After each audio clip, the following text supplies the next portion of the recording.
this week's episode of the Leadership Lounge. I'm Katie and I'm your host.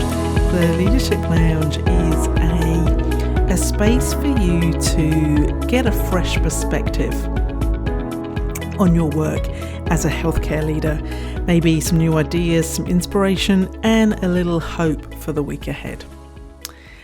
Over the last few weeks, I've been making the notes as I've been going on and coming off different tangents and sidelines. And so this week, we're talking about a growth mindset. It's come up a number of times. I've mentioned it and said, oh yeah, that'll have to go on the list for future episodes. So here we are, growth mindset. Now, I think one of the reasons I really resonate with it is this idea that this is about constantly learning in that improvement space. Now, when I did a strengths assessment, learner is high on my list of strengths. It's one of my top 5 strengths. So that idea of continuous learning is quite a natural space for me. But I also acknowledge that it's not a natural space for everybody. And I remember once I got a question in an interview for a charge nurse role years and years ago, one of my first interviews probably. And I got asked the question. It was all about education and people doing courses. And this was at a time when nursing was becoming more academic. I qualified with a certificate and we were beginning to qualify with diplomas. And so it was this idea that we all needed to be doing some academic education, which there was some pushback on, to be fair. And I got asked the question, what would you say to somebody that didn't want to do any learning or didn't want to go to university and do any courses? And I had a conversation with them about the fact that there are a lot of different ways to learn, a lot of different ways to develop, and it doesn't have to be via an academic kind of route, but the idea that we should all be learners was really important to me and what I thought was also fundamental for us as working in healthcare and as nurses. Turns out that was quite an insightful answer, and although I didn't get the job, they did talk to me about that answer in particular and how much kind of a clue I had around that bigger world of healthcare and leading in healthcare. So that's an interesting memory that's popped up actually, because in connection with a growth mindset and what that involves, because like I said, I didn't get that job and I actually applied for that role 3 times before I got it. And one of the key components of this idea of a growth mindset is that you can get better, that you're not there yet. So I would have said to myself, I didn't get the job this time. I'm not there yet. And I had really good feedback and there were people that were actually more senior and more experienced to me. So it was never like a crushing blow that I didn't get this job. But I stayed quite determined and I was going to keep going and I was going to get there. And yes, I did eventually get one of those charge nurse roles. So growth mindset comes from, inspired by, and predominantly most of my learning on this topic is from the work of psychologist Carol Dweck. She's written a book called Mindset and she's done a fabulous TED Talk. And while based predominantly in this sort of education sector, it's very translatable across into the world that we work in healthcare. So the magic word in a growth mindset is this idea of yet. I haven't learned how to use this system yet. I haven't got all the staff I need yet. I don't have the orientation program up and running yet. Or one that is particularly pertinent to me, I don't have control over my emails yet. So at the core, this growth mindset is the belief that your abilities and your intelligence can be developed and improved over time. And just because you're not there now doesn't mean to say you're not going to get there. In contrast, the fixed mindset assume that the talents and capabilities that you've got right now are innate and unchangeable. And that's just the way it is and that's who I am. So one of the spaces I use a fixed mindset is this idea about I don't do math. I'm no good at numbers. So an interesting concept around this idea that it's not a fixed, I have a growth mindset or I don't. Growth and fixed mindsets can vary in different settings and different contexts and where they play up. Importantly, though, individuals with a growth mindset, you embrace challenges and you persist in the face of setbacks and you view failure as an opportunity for learning and growth. So each time I didn't get one of those jobs as a charge nurse, I persisted. Yes, there were some setbacks, and I viewed each one as an opportunity for how can I do better at the next interview? What else can I be doing in the interim that's going to make me look like a better candidate next time that comes round? So it's this belief and idea that you can build a solution. So why does having a growth mindset matter for us? So I think when you think about the current state of healthcare and some of the challenges and problems that we are facing, this idea of continuous improvement and innovation and adaptability mean that we can look at the context we're in and go, okay, where can we do better? Where do we need to do something slightly differently? Where's the space of opportunity or spaces of innovation? What do I need to adapt because now X has been thrown at me rather than Y that I thought I was doing last week?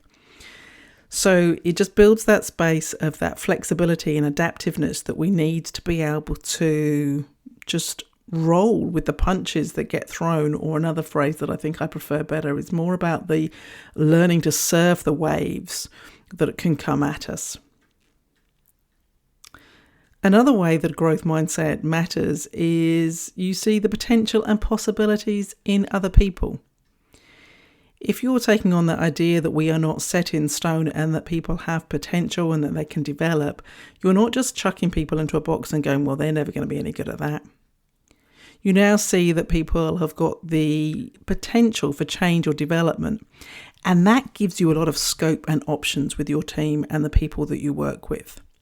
It means that you can be working with them to think about what they're interested in, what are their strengths, how can I build on that? So it gives you a lot more possibilities in the people that you're working with. A growth mindset also helps you have quite a positive relationship with feedback. So often when we get feedback, we go instantly into that defensive sort of state, and it can be quite a fearful space and you kind of beat yourself up quite a lot. But with a growth mindset, and if you're approaching how you ask for feedback with a growth mindset, it means that you're seeing how you can do things differently. It's a chance to get better, think better, and do differently and do better. So growth mindset really helps you in your how you approach feedback, how you ask for it, and your relationship with feedback. Another way that growth mindset really supports and helps you as a healthcare leader is that you can look at the challenges or the problems that you face with that perspective of opportunity. So you're not going to get put off at the first time you fall over or get it wrong. You're going to try again. You're going to pick yourself up and go, you know what? I know we're going to find a way. You know and you believe that you can make progress.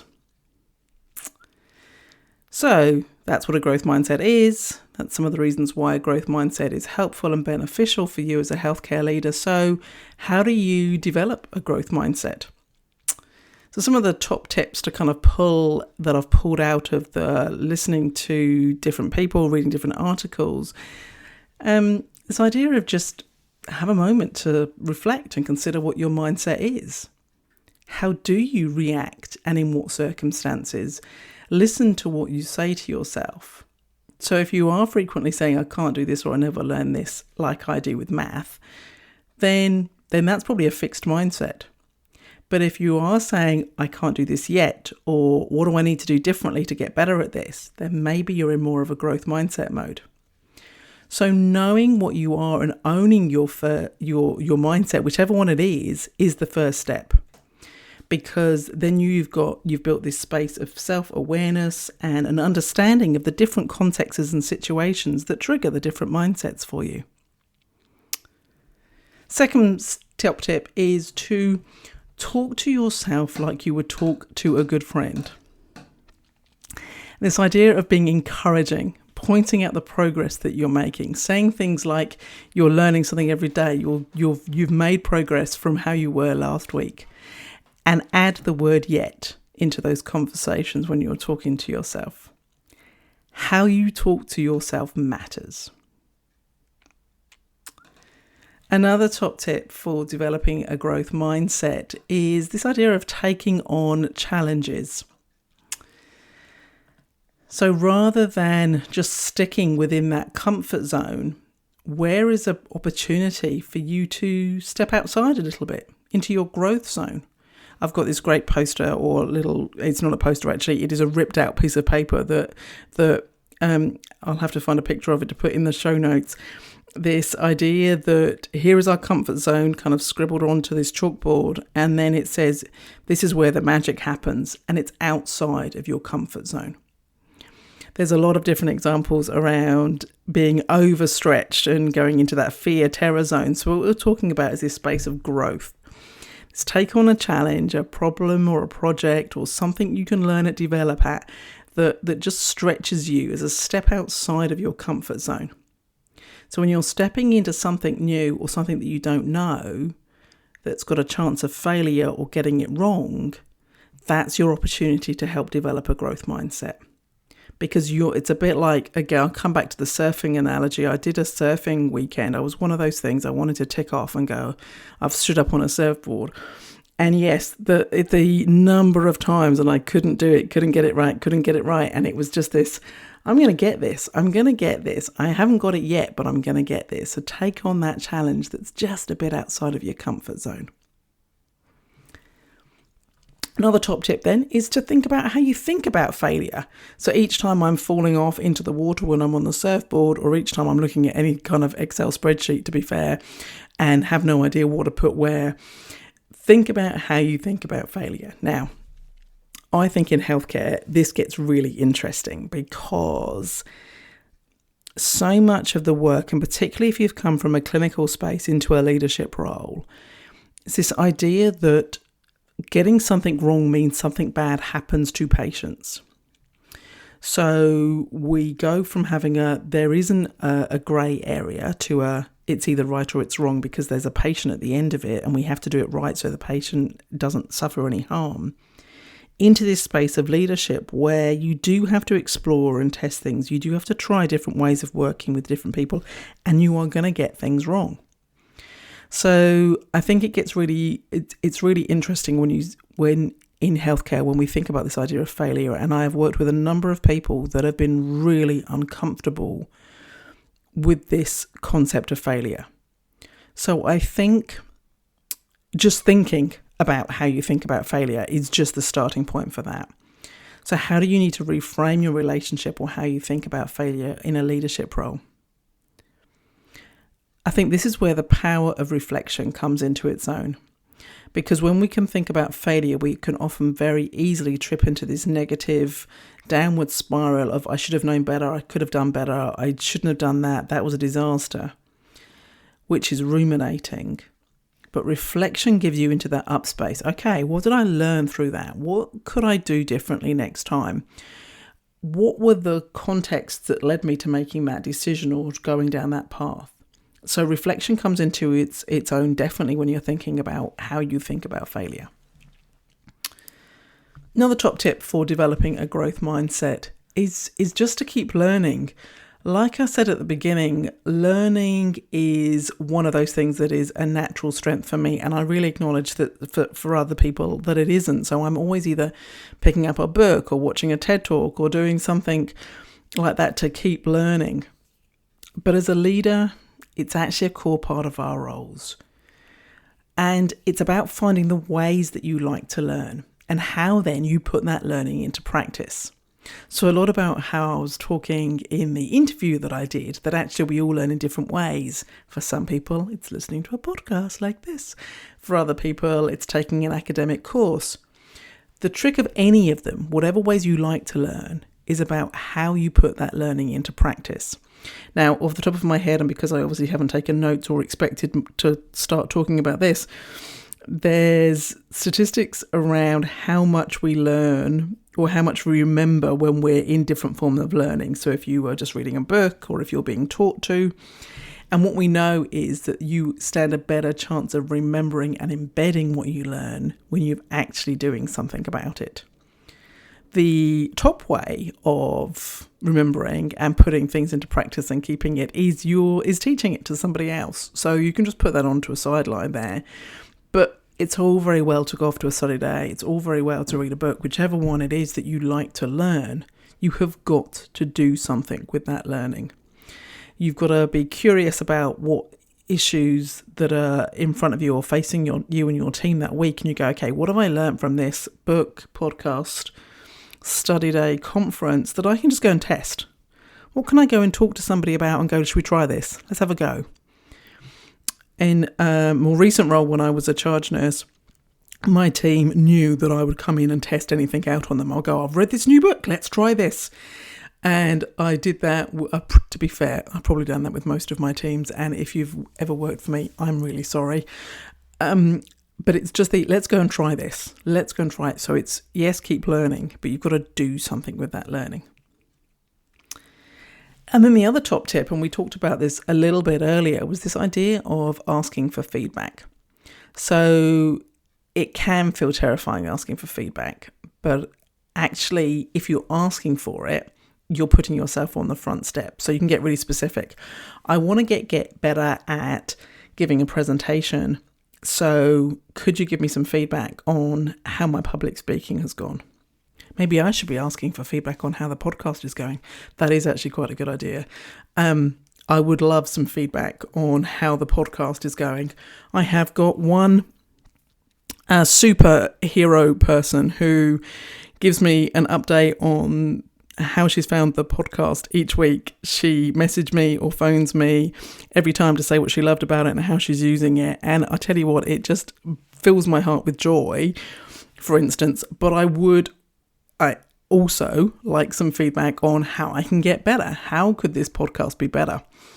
What could I be doing differently? This time I'm laughing now because, I've had issues with the windows open and the noises. Today's challenge that I did not foresee when I started recording was the fact that I'd shut the door and left the cat in the room with me. So she's having a great time, and who knows what noises you can hear in the background, but it's the cat. It's not me. It's all the cat today. So back to this topic of feedback. So learning to ask for feedback is a really great way for developing your growth mindset, because you're going to get different perspective. You're going to get different ideas as to the potential that you've got and how you can develop it further. Most people give feedback with really good intentions around caring for you and wanting you to be successful. So they're often going to do it from a space of what you're already doing well and how you can build on that even more. So ask for some feedback. Great way of building that growth mindset. So there we go. In a nutshell then, growth mindset is a belief that you can improve, learn and do better. It's going to have positive impacts for you and how you see the people that you work with. And if nothing else, just adding yet to statements that sound like a fixed mindset is a great first step to beginning to build your own growth mindset. So thank you for listening to another episode of the Leadership Lounge. I'm Katie, and I help healthcare leaders manage the complexity and demands of their roles so that they can feel excited and hopeful about the work that they do. If you'd like to learn more about the work that I do, you can check that out on my website at katiequinney.com. And if you'd like to chat more about how I can help you in your healthcare leadership career, then you can book a call today and we can talk some more. So thanks again, and see you next week.